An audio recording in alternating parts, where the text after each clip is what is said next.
everyone. Welcome back to the Your Project Shepherd podcast. We are joined today by Kyle Cahill with Grow & Company. And as always, not as always, but as a lot of the time, Toner Kersting with Toner Home Matters. Hey, everybody. Hello. So today we're going to be talking about landscaping and kind of a lot of different facets on that, but partially how landscaping can affect performance of your home, how choosing the right landscaping, the right plants, the right design is going to help you long-term as you own the home with both like your water consumption, just preventing issues with foundation movement, all that kind of stuff. But before we get into that, I just want to introduce these guys. And so real quick, first of all, thanks for joining us. Of course. And why don't you tell us a little bit about Grow & Company and what you guys do, what your history is, all that kind of stuff. Yeah, absolutely. Thank you for having me. I'm excited to talk about landscaping because I'm a landscape nerd. So Grow & Company, we started in 2016. I've been in the industry, though, since 2008. We started 2016 here in Houston, and my wife and I grew the company organically. Very good. I get it. Oh, Yeah. Nice. The first 18 months, and then was introduced to a few gentlemen as we were growing, Danny McNair and Robert Glauser, who owned Glauser McNair, which had been in operation since 1992 and was kind of a household name here in Houston for residential landscaping. And we acquired the business from them and then have just grown it ever since. So we offer landscape maintenance, design, construction, irrigation, and drainage. And do you guys just do landscaping? Because I know a lot of landscape companies start delving into other things. Like they might start building some pergolas or doing some concrete or doing some pools or, kind of diversify a little bit. Sure. But do you guys just do landscaping or do you also do those other services? No, we just do landscaping. We focus on what we are good at. We want to really make sure that we hone our skills. We have great irrigators, focus on irrigation. We have great applicators, plant health care. We focus on that. We focus on planting plants the right way, amending the soils and the beds, and really honing in on our craft. Because a lot of people that work for us and our management for us, we see ourselves as the subject matter experts, and you should be able to talk to us about landscaping, and we have a good answer for you or get a good answer for you. So we try to stay very focused. So you're not trying to be all things to all people when it comes to outdoor stuff, which I think is smart because a lot of these companies, and I say this as a general contractor because general contractors do this all the time, right? Like we want to be able to do everything. But, when you're trying to do all these different things that you're not, educated in, that's not your main thing, you might get it done, but it's not going to be done as well as if you had the right guy do it. And it becomes a warranty issue long-term for you too, right? Right. Yeah, and that's the other thing. Other people do it better than we can, and I don't like not being the best at what we do. Yeah. And so that's not to say I won't be a solution for a client who asks me. We know great people who are concrete, masonry, carpenters. We can refer them. Yep. But that's what we like to do, is Cool. refer it. So, Toner, tell me how you and Kyle met and kind of what your background is together. Sure. So, we always struggle with fulfillment, and we come up with great plans, but we need people to take action upon them. And a lot of things that we refer or recommend or specify are not normal. So I'm always on the hunt for who's the toner equivalent in that particular industry. And we have a good mutual friend with Stevie Double D, Steven Deitcher. Mm-hmm. And Steven was out with Kyle. There's where our office is here in Houston. We have a microbrew right in front of our office. And Steven and them were out. And afterwards, actually, I think it was the next day because there were no phone calls afterwards, apparently, from that trip. So that's a rough little trip. Haven't done that since. He's like, hey, I want you to meet Kyle. I think you guys run at the same speed. Was explaining what you do. So he referred me over to Kyle. But he also referenced that Kyle was from Beaumont, or what? You're not originally from Beaumont. You're from Houston, right? You were born here? Born in Houston, primarily raised in Beaumont. Okay. So you can consider me Beaumont. And we do a ton of work in Beaumont. We have one particular client of ours that's a long-term client of ours. Beaumont is the epitome of the big small town. It's not even a big small, it's a little small town. Yep. But there's also an accumulation of really high quality work in about maybe 1% of the population there. So I made a couple phone calls and got more information than I ever wanted to know about someone before I actually met them. I knew all about his in-laws and his parents and all this, where we went to school, and we knew a bunch of people. And that was, so I'll give a shout out to Anderson Homes, Stoney Pettit and Adam Farney and all those, and Ronnie Anderson and everyone over there. Oldest home builder in Beaumont since like 1942. Wow. So yeah, then they've done lots of great work, and they still do excellent work. Actually, probably one of the best home builders that I work with in all of Texas, and they're out of Beaumont. Wow. They made commitments to high performance and resiliency and all this kind of stuff. It's not an option. It's just how they do things. So I was like, okay, we're past that second barrier. So Kyle and I met. I was like, this is awesome. We talked the same talk, just about our own individual sides. And then I had a client that popped up, and another Beaumont client actually. And she was very adamant that she wanted to be in touch with nature as much as possible from her structure. And she was looking for Houston properties that would allow her to do that. And she was already a South Texas girl. She didn't mind the heat and the humidity, but wanted to preserve and wanted to have a lot of water reuse and these things. And I'm like, okay, this is great. I can help plan for this, but I can't tell you what species of plant to use or what's going to attract this bug, or how we incorporate bees into it. A lot of this, I have good information on it, but I need someone to pick up the ball and carry it. And so I referred Kyle over. Of course, they already knew like 15 people amongst each other with extremely fast. So after that, all my difficult projects, all my projects where there's an extension of our resiliency plan into the yard, I don't have to do that anymore. I can just bring Kyle on. Now, if they decide not to hire Kyle, I'm okay. I've given them the homeowner the tool. If they don't pick it up, that's their business. And they may come back around to it later on. But working with a landscaper that can communicate, first off, in the fast pace that we communicate, Kyle most definitely does that, because you allow yourself to be in the field, but also at your office, was awesome. And then, unbeknownst to me, he had a forensic challenge at his house. So I actually was able to kind of show off a little bit and show what we do on that. Did I pretty much sum it up, Kyle? Yeah, no, I think that's perfect. Yeah. Absolutely. The only thing I was going to add is that I think the landscaping is lagging. So a lot of times when you do bring me on and we talk about these things on the landscape side of things, there's this stigma that landscaping is, you just put grass down and you mow it. Yeah. It's like a second thought on the project. Correct. Yeah. And it's so far down the line once you get to it. I've asked a lot of architects and builders, like, let me help you budget this, 2 years before you're actually building it. Because if you get me to the very end, all the money's gone. All the money's gone. It's like, just put down some sod. I can't afford anything else at this point. Right. And I think the sooner that you bring that design into the conscious and that we see it and we know it's part, I like it being a separate page in the building plans. It's up there with lighting for me, and in landscape will make or break a project. I can have this beautiful interior structure. If it's lit wrong and the wrong color light bulb kills me. Like, I start to have aneurysms over it. I cannot manage myself. This blue light everywhere. Oh my gosh. Yeah. Different color and lights, and it's killing me. By the way, because when I dropped off my daughter at A&M, that overhead light in her dorm room, I was like, this thing should be off all the time. We're not ever turning this thing back on. You're like, here's sunglasses. That's right. My daughter was like, why are you bringing 6 different lights? Because we're uplighting your entire dorm room. This is not going to be okay. Nice. And it's disappointing when my first impression of the home is not as good as it would be because of the landscape missing, and the sides and the backyard are not being utilized fully. And this is so much square footage that we don't have to air condition, heat, that we don't get a chance to enjoy when we do get that nice weather. So I'm a big believer in it. We've spent a lot of time. You have not done our house because you don't go up to Kingwood. I understand.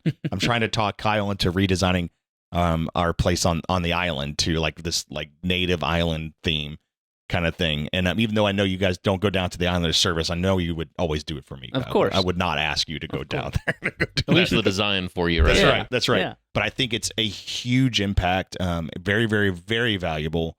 And it always polishes off a structure. It completes the project for sure. And it's not just visual, right? I mean, there's so many things that tie in between landscape and building for resiliency. We did this whole talk Ryan, who works for Toner, and I did a whole thing at the GHBA last week talking about building for resiliency. And one of the things that people overlook, or they're just out of money at the end of the project, is how can we take our landscaping and tie that into things like, water capture, water use, planning for use of native plants to reduce our water consumption, and then just things like, how do we design our landscape so it doesn't affect our structure negatively? Right. Right. And I think over the past 5 years, we're dealing with an extreme weather condition. If you just kind of work your way back, we can name one. And I can specifically work through each one each year with what we've dealt with landscaping. And it's freeze, it's drought, it's heat. And we have learned what's working, what's not working. Even going back to, we were talking a little bit earlier about Danny McNair and Robert Glauser, who had been in the landscaping industry since the 70s, and what they were using then. Some of that stuff's coming back now because just the weather patterns have changed. Is it the palmetto? The palmetto's back? No, it's not. No. Sago palm? No, sago palms, no. Giant sago palms everywhere. But, you look at all this plant palette and what's come in, what people have become accustomed to, and it's about to completely change because there's only so much allowance for a homeowner to replace things so many times. And then from a landscaper perspective, we're not really doing our job if we're not educating you in the sense that, like, hey, we're going to not do this because in a year from now, when we have an extreme weather event, this is not going to be successful. And we're going to be asking you if you want to replace this, and you're going to be frustrated and then get mad at us. And we'll forget that we had a drought in 2023, And so it's just, I think there's, these weather events coupled with, the high performance on homes and what people are actually, I feel like people are more in tune with their spaces now and wanting their spaces because we're there more often and wanting them to perform. And I also think landscapes now can be used more and should be used more holistically and not just for a lawn. I mean, that's the great American dream, was to have your picket fence and your grass so you could mow it every weekend. I think that is slowly coming away because that's your biggest water consumer. It is. And even if it's you educate your team, my team, or a client, if we're not maintaining their landscape, people just naturally overwater. They do. They just naturally overwater, even though you don't need to. And lawns are the biggest culprit for that because it's like, ooh, it's hot. I just better bump it up. And you don't really need to.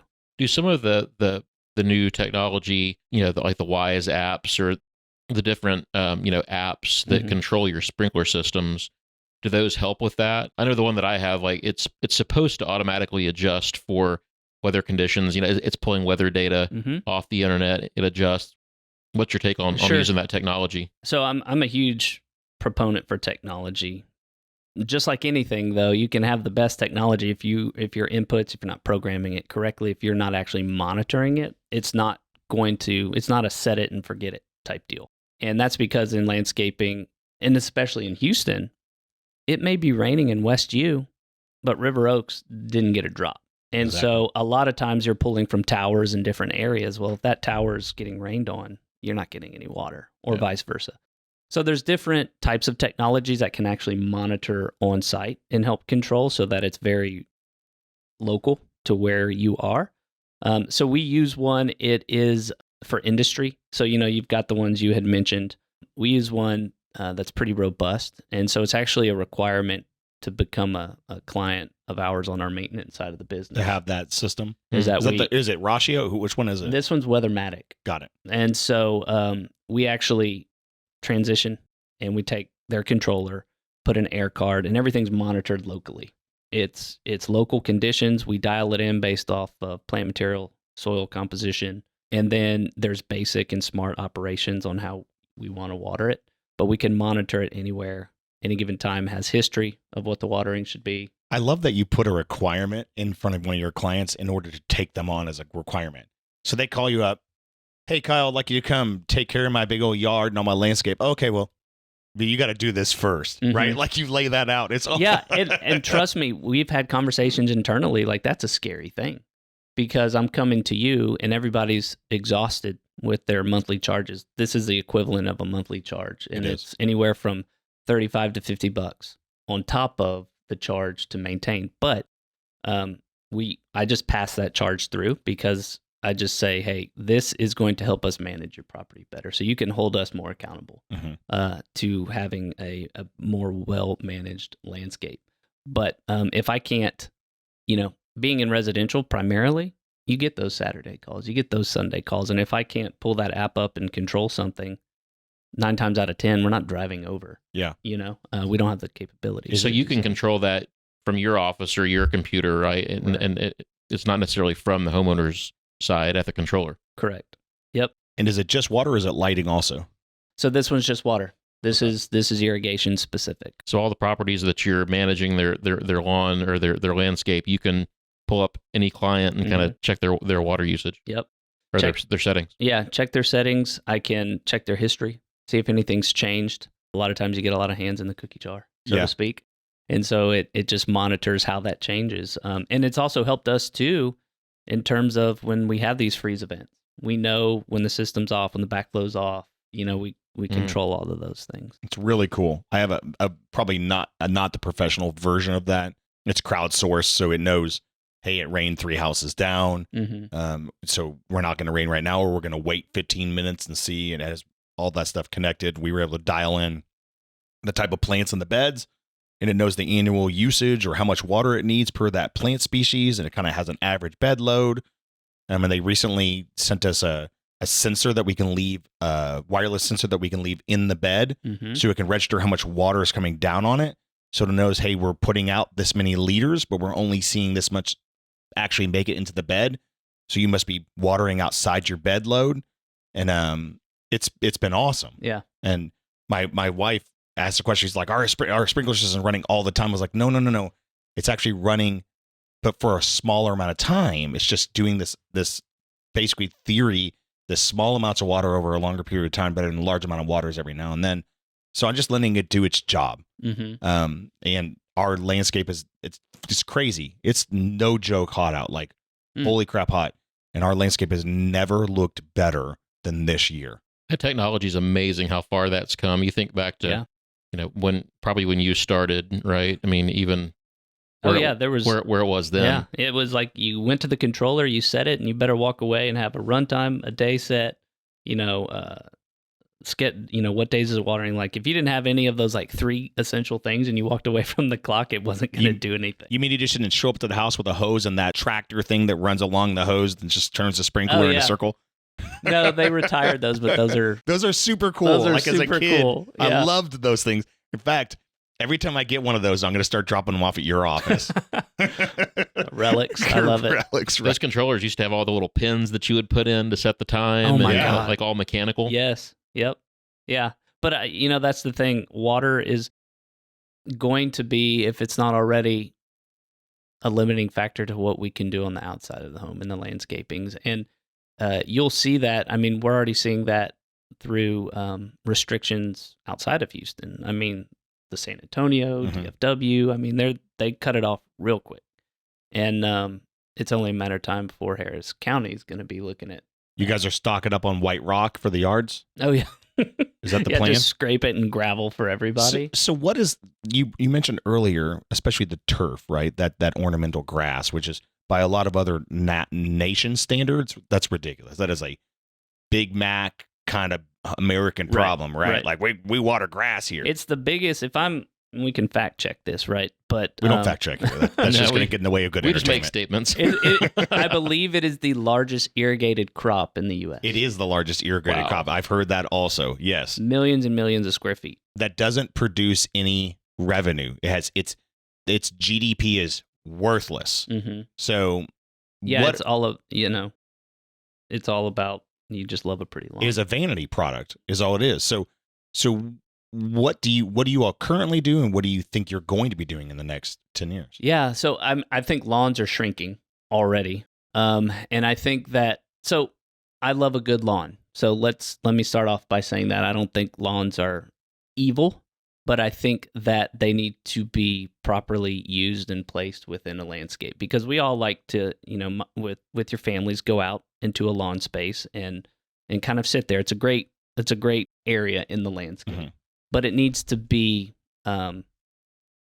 managed in that way, so that it's very intentional of how you're using that space. And then, so I think over time, the lawn is going to continue to shrink because, again, that's a lot of, when you talk about fuel for mowers and blowers and edgers and weed eaters, that's all primarily focused on a lawn space. It's in the beds where, you've got your hedgers and whatnot, but you're pretty much acting as a horticulturalist when you're in the beds. You're pruning the shrubs. You're making sure that the mulch is where it needs to be. You're cleaning up any weeds. Now, real fast, you got your degree in horticulture at A&M, so we're only talking about cedar, post oak, and Bermuda, and that's it? Is that the only three things they talk about in A&M horticulture? Yeah. No, we got a lot more than that, but that's the only. It's funny because that's the one thing you see in College Station. Right. You look at all that, and you're even on campus. You're like, guys, we learned that this is not what's supposed to be happening, so maybe we should do something differently. Which they're getting better with the Aggie gardens out there. Yeah. But no, I'm actually very excited and bullish on the transitions that the landscaping industry and what we're going to see here from what you traditionally see. And that's where we, as growing company, really want to become that authority here in Houston, so that as years and years go by, our work can speak for itself, and then it can show like, hey, these guys know what they're doing. They've been doing it here. Yeah. So here in Houston and in a lot of Texas, St. Augustine grass is the most predominant species used, right? Mm-hmm. That's not native to Houston, right? Yeah. Is it? And I don't know. There are no turf grasses that we use that are native. Okay. To that was a question. And where did St. Augustine come from? St. Augustine, Florida? No, I Just think Georgia. I don't know. I think it's actually. We can again fact check, but I think it's like Bermuda. I think it was in the Caribbean. Okay. Oh. Mm-hmm. And then what is that grass that's grown when you're coming out of Beaumont, heading back to Houston right before China, Texas? Mm-hmm. Right, folks that don't know, there's China. There's We got China. China's right outside of Houston. Right by Nome. Right by Nome. That's right. What was that? It's not Doge. It's a Dugays. It's a Dugays. Is that how we say it? Mm-hmm. That's a international golf course grass. Like they import from Beaumont grass to like Scotland and stuff like that. Yeah, they've got. I mean, there's zoysias. They have different types of zoysias. I think centipede grass is one of them. St. Augustine's in different Bermuda. Yeah. That's crazy to see this humongous farm where the crop's not more than 2 inches tall across the entire place. So Nuts. It's nuts. Yeah. That has grown in coastal plains, right? So are soils basically good or bad based on all of the salt and the shell and everything in it? I mean, much better than Dallas, I imagine, right? Right. Yeah, I mean, we have heavy clay content in our soils, and when it's wet, it's really wet. When it's dry, it's really dry. Yeah.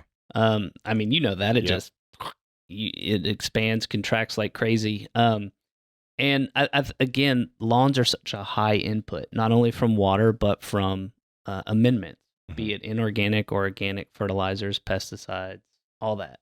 It's a heavy, heavy input crop, which again, your output, right, is just having a beautiful lawn, nice and green. And, from what I know, the only native types of lawns are like buffalo grass. That's only going to be in well-drained, full soils, and so that's our challenge when you have these big, beautiful homes near Herman Park, and you've got these majestic live oaks, and everybody wants grass underneath them. Yeah.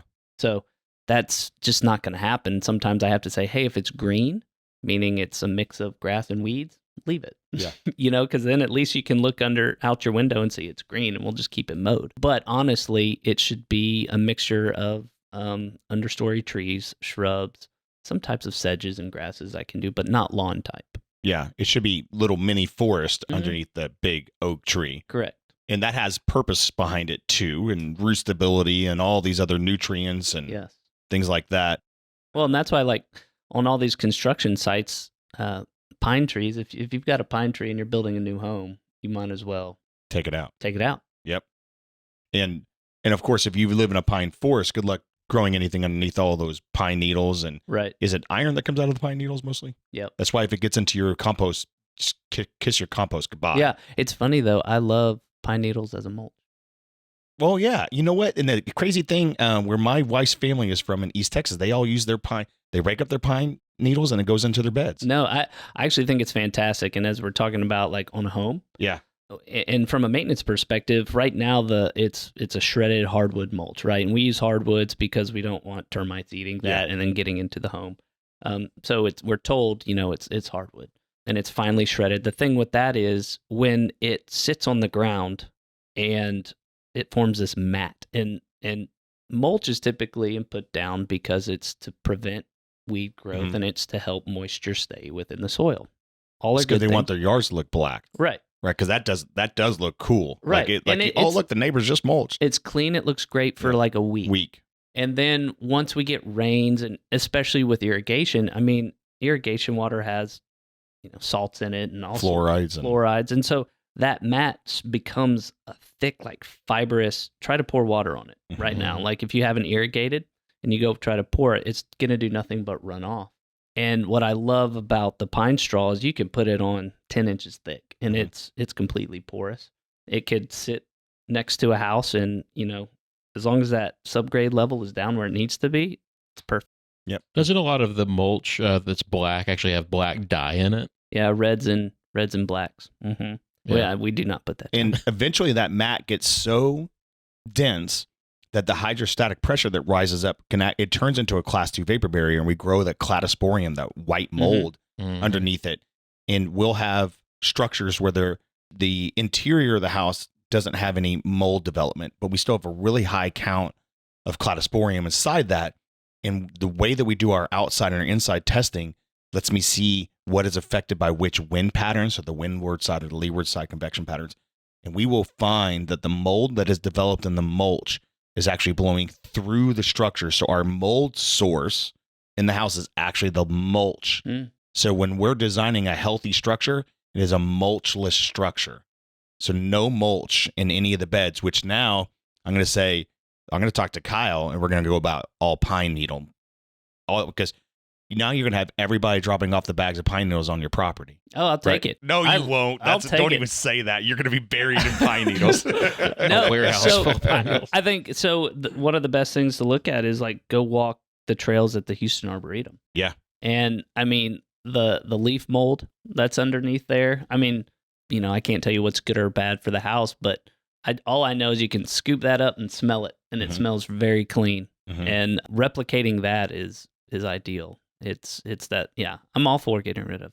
Well, when I referenced Kingwood earlier, when that neighborhood or when that development first started, they had passes where you could leave your yards native.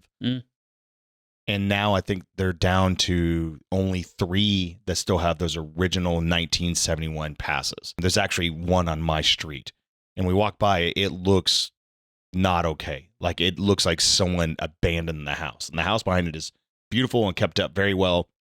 But then there's a post, a sign that says this landscape is intentionally left in its native standards or whatever it says like that. But it's the last one. And that is the original owner, and she told me, when we moved here, because it was the first street in the whole development, she said only one house didn't have the native. So it was very private when you walked down the street because you had so much growth between you and the front door. She said it was awesome. It didn't stay because people's impressions when they started moving in, they couldn't sell the houses.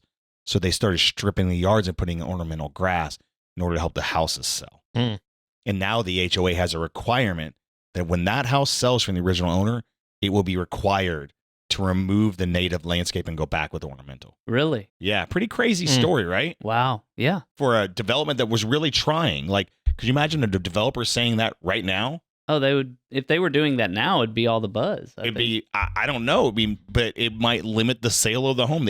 Are the economics of home sales going to get in the way of that? Because the buyers want to see that green lawn, right? Yeah. Yeah. So where are you with fake grass? I mean, that's a tough question. We're the AstroTurf capital of the world. I mean, it was invented here. It was for the Astrodome. So that's a tough question. Because I don't love it. I think there's certain situations in which it makes sense. I like the concept of taking post-consumer recycled materials and putting it into a long-term application. Like when we do our weep holes for our brick walls, we use wall opening weeps, which are 100% post-consumer straws. I mean, these are, so we don't have to have paper straws and saving the turtles. They're plastic straws. They're going to be in that brick wall for 70, 80 years. I don't see that any fake grass is going to be on the ground for 70 or 80 years. No, I think, and it's just continued to grow like crazy. I mean, from 10 years ago when it was every so often it'd be on job, to now it's, it could be greater than 50% of new designs that we're doing. It's like the homeowner is asking, what about artificial turf and putting it in places? So I think there are scenarios in which it would make sense to put it down. If it's a side yard, never gets sunlight, going to be used as a dog run. Yeah. Where, we may suggest it. But there's never any times that we suggest it where, an alternative like landscaping, live plants and so not just to replace sod so that you're conserving water or ease of maintenance or anything like that. You don't believe in that? No, because I also feel like on the flip side of that, if you get the temperature of what that artificial turf is going to be on a day like today, like you can't even walk on it. You don't want to walk on it. You don't want your dog walking on it either. You don't want your dog walking on it. So in areas that we've used it have been around, bases of playgrounds, play sets that we've set up because it's going to get a lot of use. And then if a kid jumps off and they can bounce is right it like on on top of kiddie cushion? Mm-hmm. They've got different pads and whatnot you can do. Putting green. Narrow areas, in between homes where it might be used as a dog run or around mechanicals. Around mechanicals. Yeah. But I don't really know. I'd have to do more research on like how much water does it actually save, because a lot of times clients want irrigation in it anyway to flush it, and to flush the water out of it as well. So, and I'm dealing with it on a project right now where we had a really high VOC level and we couldn't figure out what it was, and it was the artificial turf cooking so much in the heat that it's re-off gassing, and the fresh air intake was right next to it. So we're actually bringing in the off gassing of the delaminating artificial turf coming into the fresh air system. That took some hunting, by the way. And so when we actually looked up the manufacturer of it, he's like, "Yeah, we don't really we don't test it by climate zone, and we're expecting that the average outdoor temperature is 87 degrees." I'm like, "Get out of here, man!" Yeah, like he's well, it will across the year, and I'm like, "Yeah, but if you have a 90-day period where we're not an average of 98 degrees, it's like that doesn't matter. Your average is gone." Right. So I don't know where I stand with it. I like the idea of it. I have one section in my yard that is granite, crushed granite. Mm-hmm. And I almost want it just because I do walk across it barefoot every now and then. Crushed granite's like Bruce Willis and Die Hard. Oh my God, yeah, absolutely. It'll cut your feet right up. Right? Like it's rough. And I go, ow, ow, ow, all the way across it. Yep. Because a ball goes over there when we're in the pool. And I don't put shoes on just to go walk and get a ball. Right. So I could see putting the turf there for that. Right. Like walking on Legos at night. That's right. In your kids' room. Those Legos, man. Those things are hurt. So those days are gone, though. I think if there was an alternative natural product that could go down with that, right? Like I love the idea of doing the grasscrete, which is like on a driveway or a parking space. It's kind of looks like concrete lattice and material grows up through it. And we had a client who did a beautiful install, and they installed lavender inside all the little holes. Mm-hmm.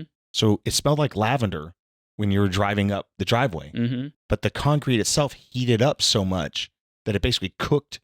Now they can't grow anything inside those little pockets because the concrete's so hot. Mm-hmm. So they have basically nothing in there. So then they mulched those little pockets, and then it's just kind of turned into a train wreck. Yeah. Same thing with the plastic. They look like bottle crate holders. Yes. The True Grid or True something Grid. like that. Yeah. St. Arnold's do that in their parking lot. Their crushed granite parking lot is all.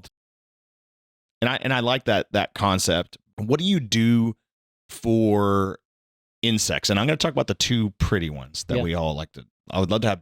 What do we do? We're talking about butterflies and bees. Sure, both of those, and any beneficial insect. I mean, we're trying to create a. It has to start with bee, though. I don't want any non-bee related insects. I'm joking. Bugs. Ladybugs. Bugs. There we go. They're all bugs. We have to create a ecosystem for them to thrive. So a lot of what we like to do as well is, creating those what we refer to as like pollinator beds.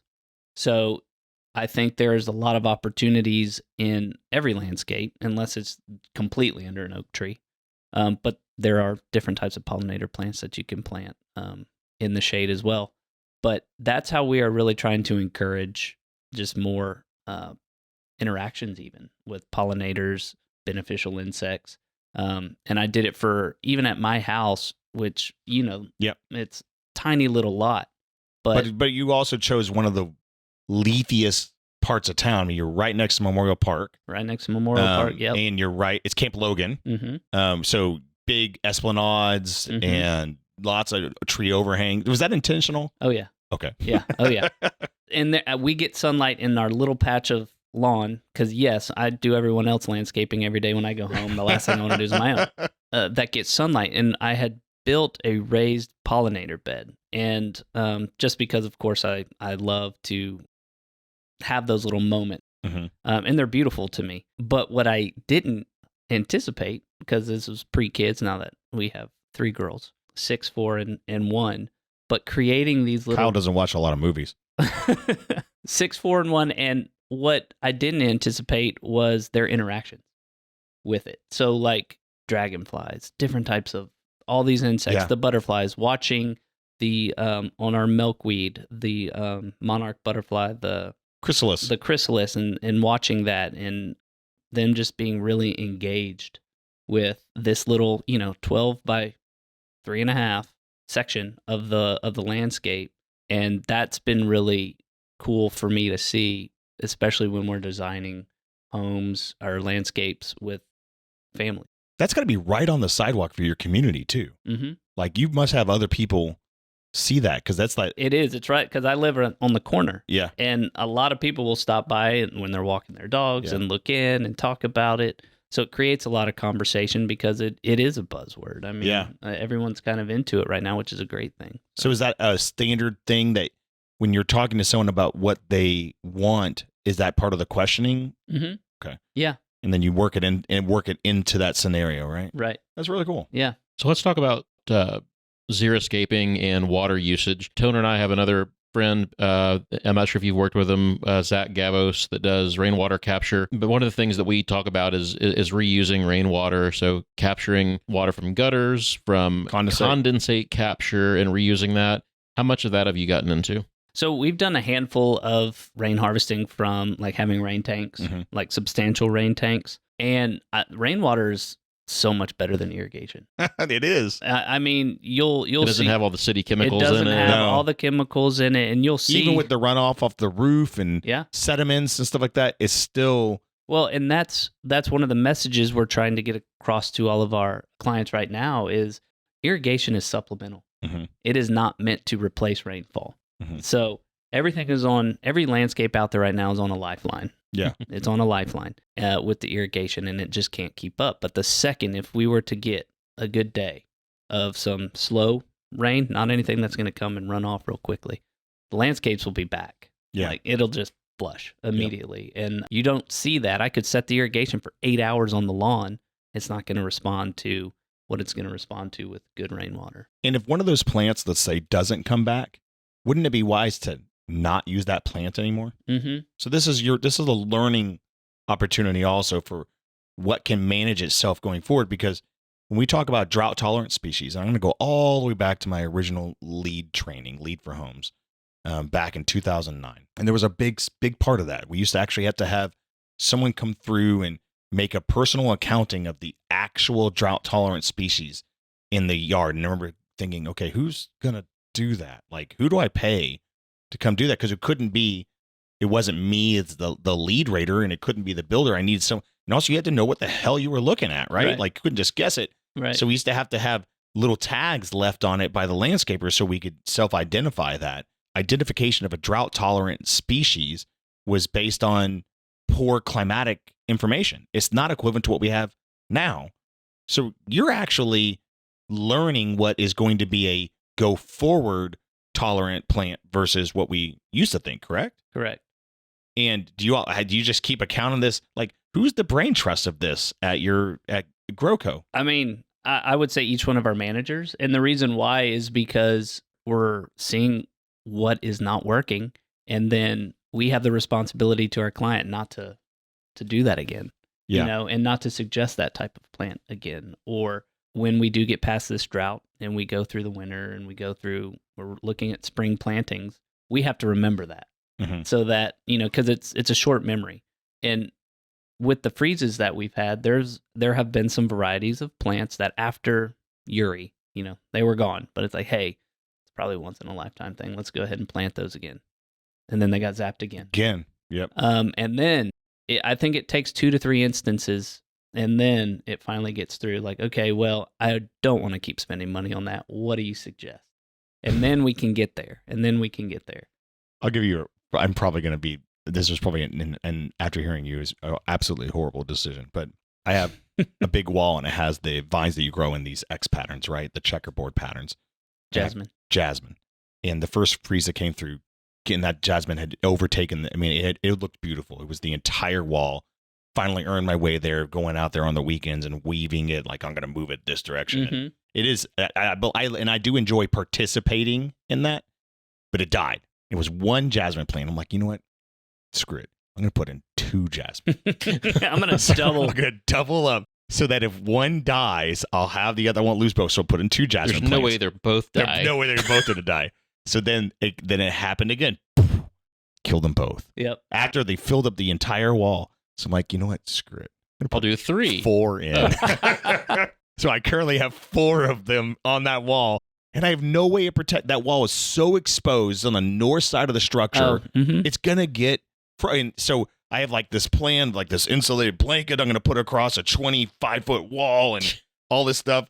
And it's going to die at the ball. I was going to say, and it's not going to, even if it survives, it's not going to be healthy. It may come back from the root stock. Yes. And that's it. And that's where, you know, over these past few years with these freezes we've had, and we have all these coverings, and that's where, like, just educating, because I get people telling me, oh, business must be good because you're just replacing. I'm like, we hate this because this is money that clients don't want to spend.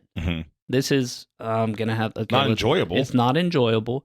And then right before that, it's that cloth that we put down is not meant to protect plants from long-term freezes. And at some point, it's a optics thing. Okay, you put it down, we know it's going to die regardless. And so that's where I think this whole conversation is really, there are so many plants, species, varieties that will thrive here. You wouldn't even have to be irrigating right now. But I think that we need to see better examples on a public side of things. So if you go to Memorial Parks, what they've done, if you go to the Houston Arboretum, and you can educate what that can transition to residentially, is there's going to be times of year that it just looks rough. And that is where we have to have the consumer be okay with, hey, it's going to look rough, but the second we get rain, boom, everything's back. And I think that it's funny that from a business perspective, I'm asking you to spend less and not replace more and more and more. And because ultimately you're going to be happier. And that's how I've treated this bed that I talked about at my house. If you go look at it right now, it is going nuts. Yeah. It is blooming like crazy. The plants are too big. They need to be cut back. It gets supplemental irrigation, but even if I cut that off, there'll be some dieback, but it's just educating the masses to what the new acceptable look would be. And it's not the St. Augustine lawn with boxwoods, because FYI, boxwoods suck. Yeah. Do you think that all the new work that they did over at Memorial Park, that whole Eastern Glades area, do you think that that's a good example that people should go look at? Yeah. I think that's fantastic. And the Conservancy they'd be more than happy to take you on tours and how they do that. We do some work for the Memorial Park. And I mean, they source their seed locally. So it's local species of different types of grasses and perennials and pollinator plants.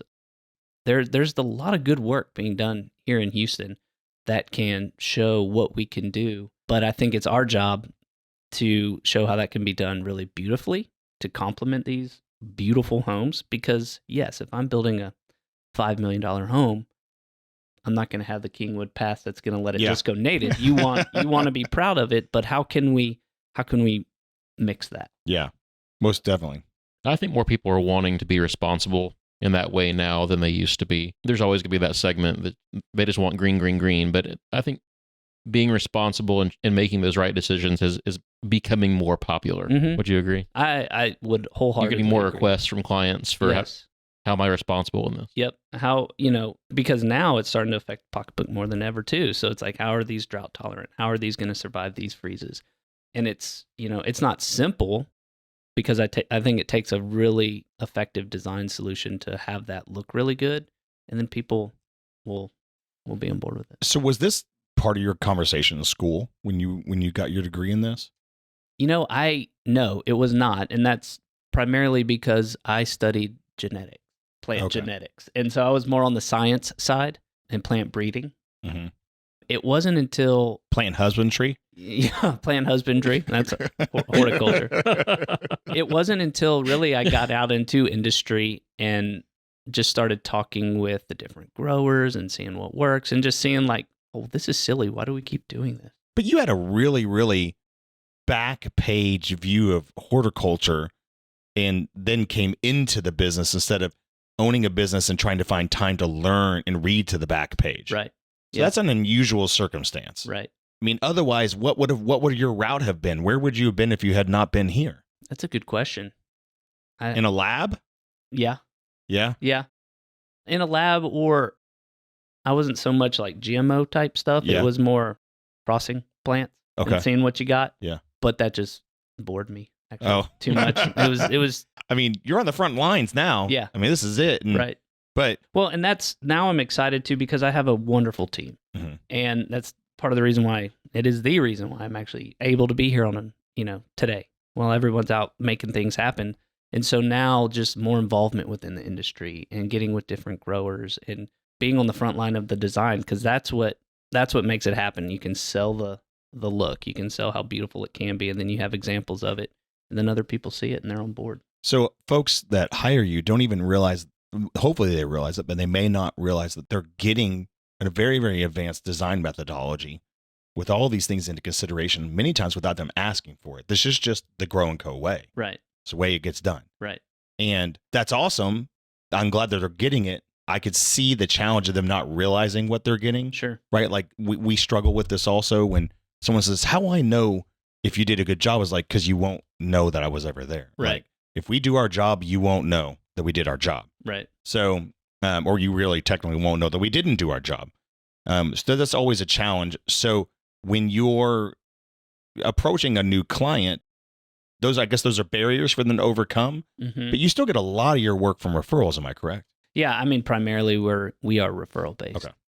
Primarily, I mean, we'll have our social media accounts, right? Mm-hmm. And I think that's at first more just to stay relevant, so people know that you're a legit business. Yeah, They can pretty say, pictures. Okay, good. Yeah. But now we're trying to turn that more educational.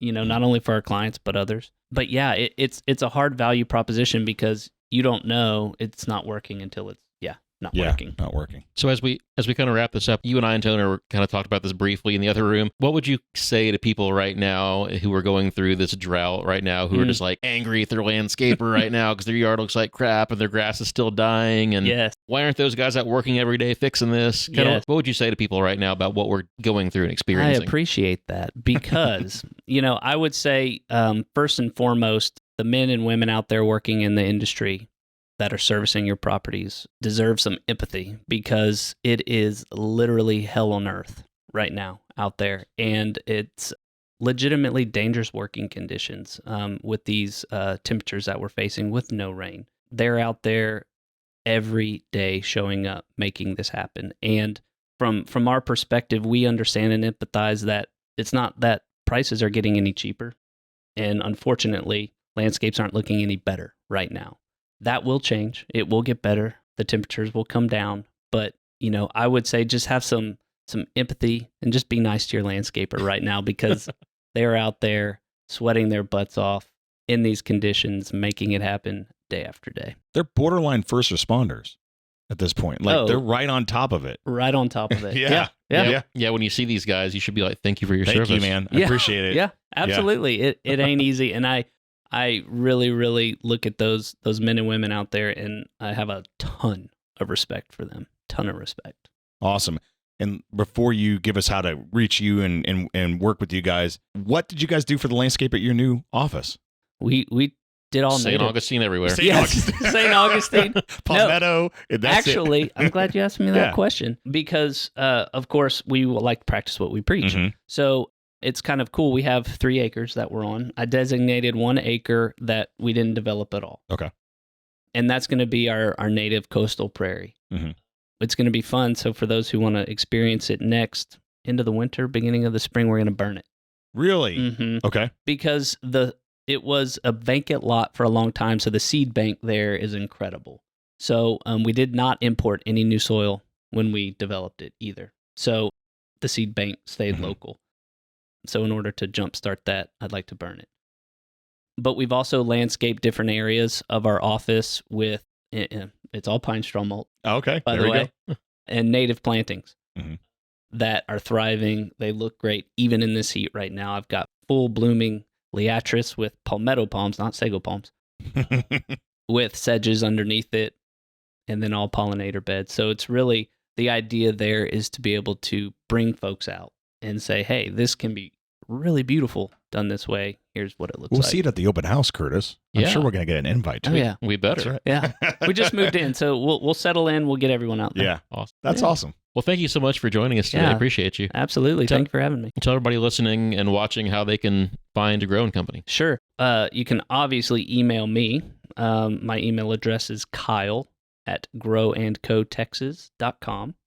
And then we have a place to reach out to us from our website, which is www.growandcotexas.com. http:// Control Enter. Yeah. Sorry, we make this joke all the time. It's getting old, I know. Well, Kyle, thanks so much for joining us, and we'll hopefully do this again sometime. Yeah, sounds Thanks, great. Thank Kyle. y'all for having me. All right. Thanks, everybody, for listening, and please join us again next time on the Your Project Shepherd podcast.